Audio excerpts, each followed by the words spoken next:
G'day legends, and welcome back to another episode of the Ghost Fishing. Now, I've been away for a little while, haven't had a chance to put up any episodes for the last 2 weeks. I think I might have slipped in one episode there that was a quick episode from the rocks, but the main thing with this one is that I've been away on family issues. They're not very good ones, so basically anybody out there that's suffering any sort of depression or mental illness, reach out to somebody, guys, because it's better than the end result that we had to put up, we had to deal with.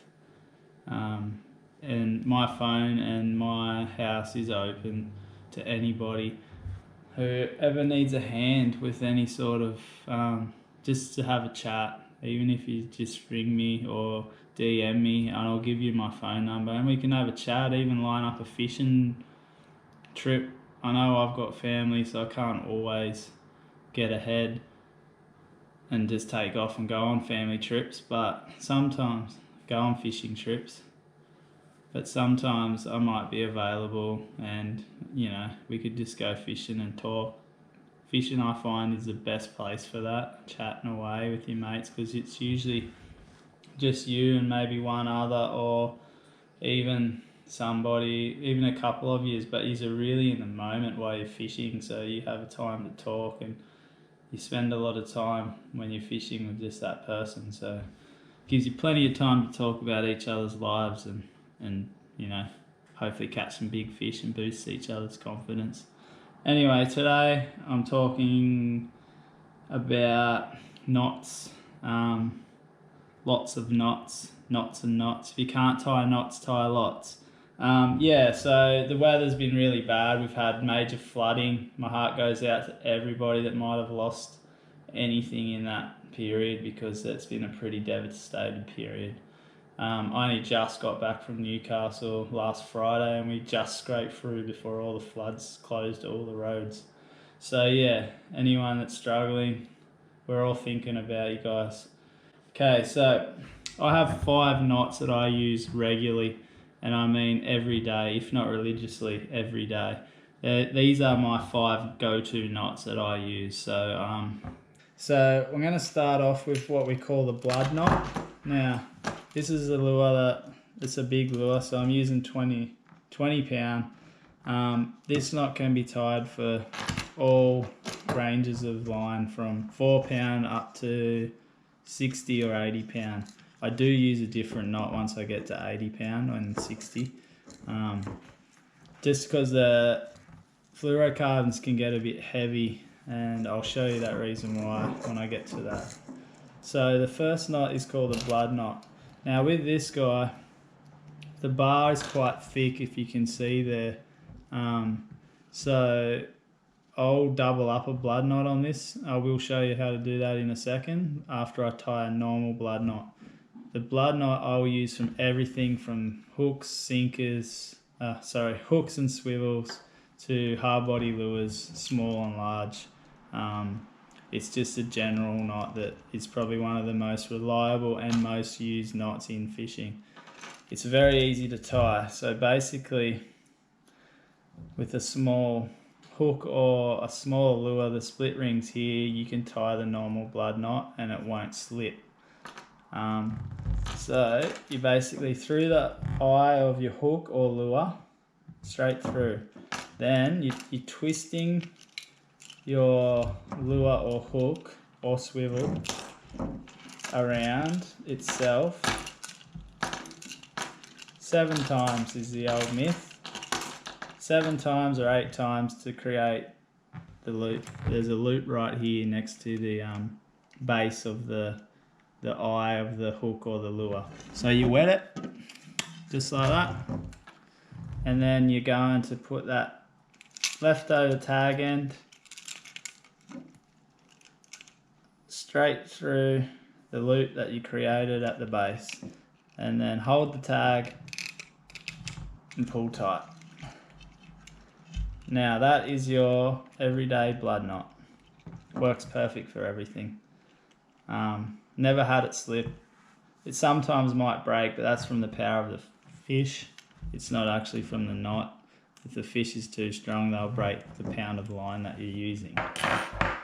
So the next knot is the blood knot again, but it's doubled up to show you that with the big bars sometimes. So where was I? Yeah, with the bar being really thick, it didn't do it then, but with some lines and heavier lines, the blood knot will tend to slip because the bar's so big and so thick.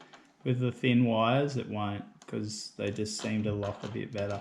So with the double up blood knot, I'll just go through the eye, just like that.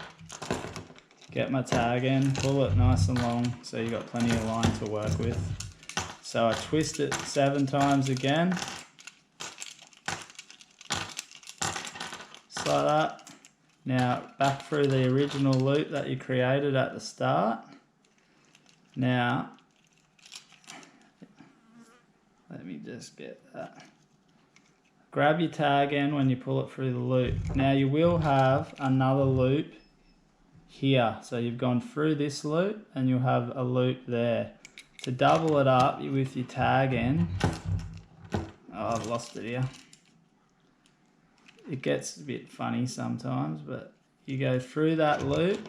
It's easier just to grab the loop there and pull it over your tag. And then that doubles that up. So you've gone through this loop, there's one over, back through the one. Wet it because you don't want it to burn, and then pull that tight, just like that. Now that won't slip on a bigger bar, that'll just stay nice and tight. This line tag won't pull through. Now that knot there, I use on all my big hard bodies, chasing jewfish. I use it on anything that has a big bar, mackerel, lures that have a bigger bar, and never had a problem with it. It's been great. So that's my first knot. That's a blood knot and double blood knot. I don't know what you call the second bit. Double looped blood knot, or I don't know. Make it up. Okay, we don't need that anymore. So the next knot I use on the heavy gear, chasing big fish, swimming big live baits, snapper, jew, what else? I'd use it on kingies on 80 pound if I had kingies, mackerel, all that sort of stuff. Whenever I'm using big hooks, and that's an 11-0 hook to show the example, for chasing bull sharks and anything big, I use a knot called the Palomar knot. And this is 60 pound Black Magic supple leader. So the reason I use supple leader, I've used this on 40 pound chasing snapper and I still haven't had a problem with fluorocarbon being outfished. I've still caught just as many fish on 40 pound supple trace, no fluoro, than I have with fluorocarbon. And I find this sinks a little bit slower if you're throwing light plastics for snapper, so I actually prefer it. Now this knot here is the Palomar knot. What happens when you're using tough trace and heavy gauged fluorocarbons like 80 pound? The knot you tie it all and you tie it perfect, you don't fault it at all, but then the lines don't pull tight, they get like a springy action, and when you look at it, it looks dodgy as, and to me they always look like they're just going to pull out. I never ever leave them like that because they'll just unravel and you might lose the fish of a lifetime because they're not unraveled, because that line's too wiry and it doesn't pull tight.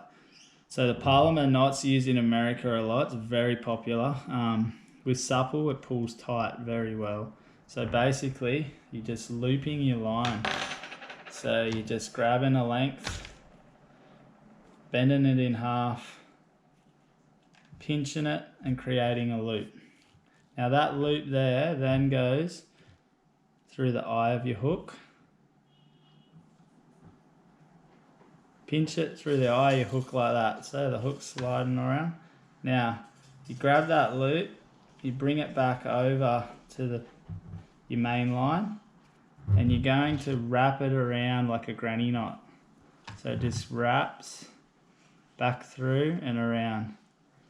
So that's created like a granny knot, just like a single bow like that, but you've used a double. Now with the loop that's left over, you've still got, you actually stretch it out over the top of your hook like that, pull your hook through. Now always holding the tag end and the main line. So then as I wet it, so that loop will actually pull all the way down till it matches the line, and then as you pull it tight. That's it. Done. That's the Palomar. Now I've never had a problem chasing big fish with this knot. I use this religiously with heavy gear. Cut the tag off just like that, and I've never had that pull or slip or come undone, and the multiple big jewfish I have caught, it's never failed me. So that is probably my favourite big fishing species hook. Big species fishing knot for tying on hooks. You can also tie that on your one and then put your second hook on with a snell as well, and you have that as your bottom still and put a snell there, so that works just fine too. Okay, so that's the Palomar. That's my second most used knot, chasing big fish. Now the next knot I use is soft plastics, which is the next thing I use all the time. That's a Holt prawn, 5" for dewies, but I use this. This is your loop knot, so I use this religiously as well, from 4 pound to 60 pound, same thing. This knot's used for everything, for all plastics. Basically with your loop knot, very simple knot again. Tie a bow or a granny knot in your line.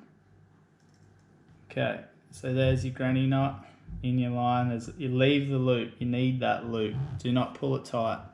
So you get your tag end and you're going through the end of your jig head.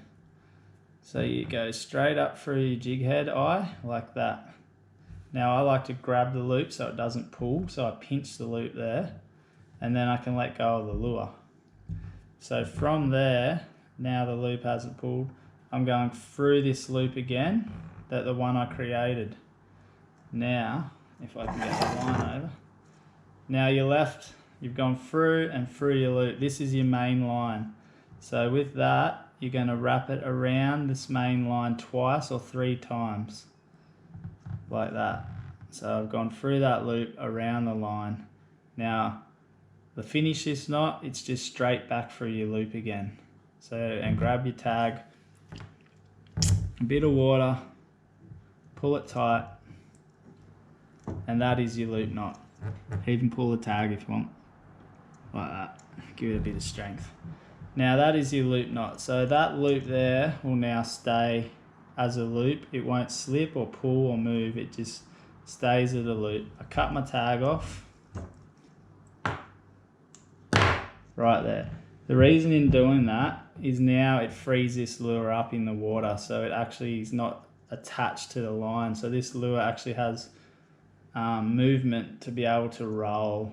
Different lures, even plastics, have different actions, so it actually allows these lures to roll and look a bit more realistic in the water.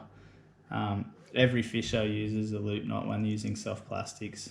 So it's a very popular knot. I have had big fish pop it, but that's due to me fishing underweight, like too light for that species, so that knot has popped right here.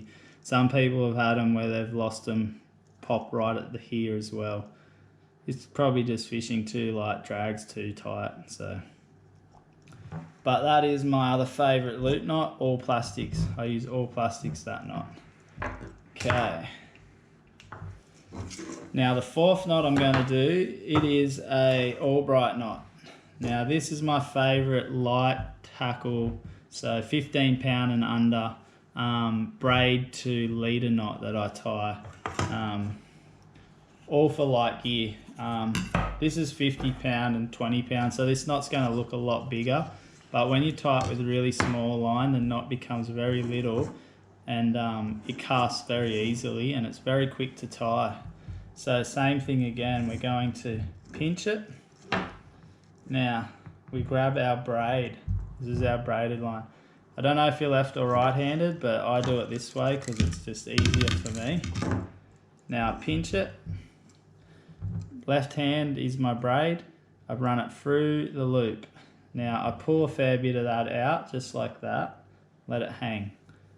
Because this braid here is going to wrap around both of the lines. So you go through the loop and around both lines. I pinch the loop and pinch the two. Now I wrap this around, I try to do it 14 times. So 1, 2, 3, 4, 5, 6, 7, 8, 9, 10, 11, 12. We'll do 12, 13 will do.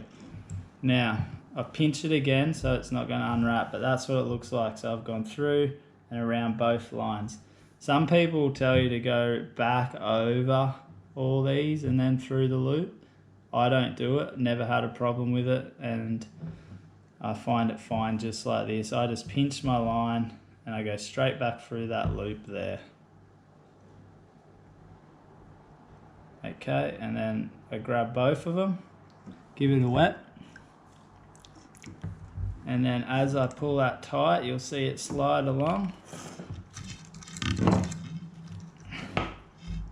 And I pull that tight. Now that there is a finished knot. It does look bulky on this line because it's heavy. But when you tie in, say 12 pound to 6 pound, it's a very small knot. It's a very nice knot. It casts really well, it's fine. I like to lock this knot off with the braid end. So once I've got the Albright pulled tight, I grab my braid end. I'll just go braid end over, through, pull that tight, and then I'll do that again. One through, and then through again. And that's just a locking, a double hitch. That just locks it off for me. Pull that tight. Cut off my tag, just like that, and that is my braid to leader. Bang, Albright. That is my Albright knot. I've landed plenty of fish on that knot and never had a problem with it. It's been my go-to, most reliable braid to leader knot for the river. From 15 pound and under is where I use it. After that I moved to the FG knot, which will be the next one I tie. Can't fold it. I've only ever had it pop once, and that was on 20 pound with 20 leader chasing jacks, and they'll literally pop 50 pounds, so I don't see that as a knot's loss. I just see that as a massive fish, and jacks, the way they hit it, they'll just break anything on their day. But with jewfish, 75, 85, up to 90 centimetre jewfish in the river with 6 and 12 pound, never had a problem with it. It's always held in nice and tough. Alrighty, so that's my fourth knot I use every day. Now my last knot is obviously the FG knot that I tie religiously with heavy fishing stuff. So if I'm fishing for big dewies or fishing for snapper, jacks, barra, kingies, all those big species that everyone chases, I tie this knot, and this is the fifth most regular knot I use in my fishing world, or in my fishing daily use, I should say. So this line would obviously already be on your rod. I tie it the mouth way. Other people get it in their hands. Everybody's different. Just tie it the way that you prefer and be comfortable with. So with this knot, I'll do a risotto finish on it. Something I learnt from the Morning Tide boys. Now, with this knot, it's perfect for all your heavy gear. So basically that's 50 and 60 pound. You will lay your rod down. And that way, with the mouth way, you can lay your rod down,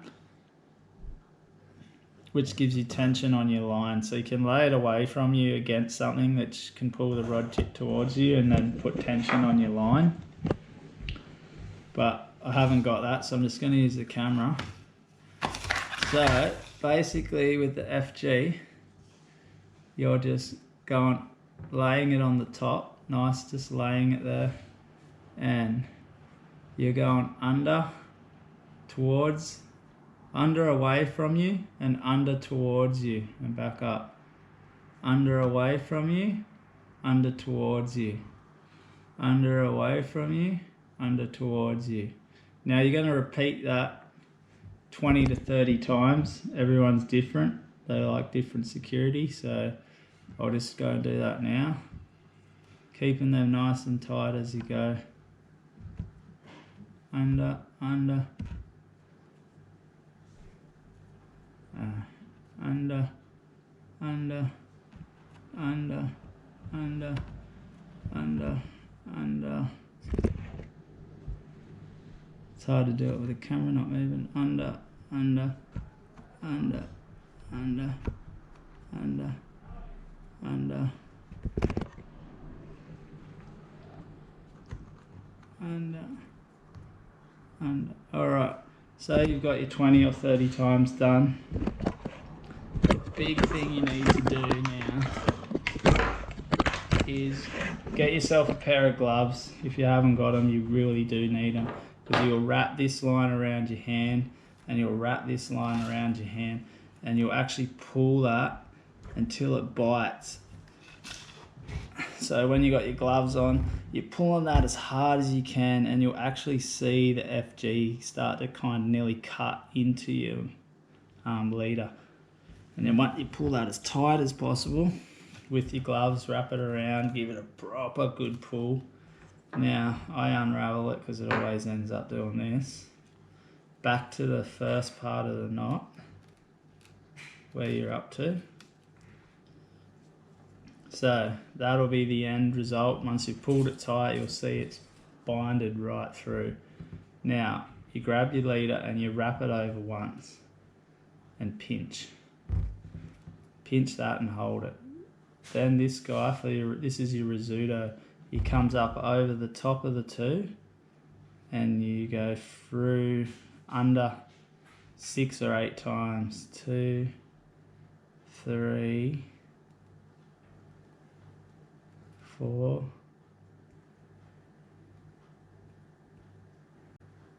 5, 6. And then once you've done that, because you've wrapped that over once at the start, you let it go. That leader, that tag end, actually lays on top of the knot and over the one that you've wrapped over once, to then pinch again and grab the loop and then wrap it over the top of all of them until it becomes a free loop. And you'll see what I mean. So I do that.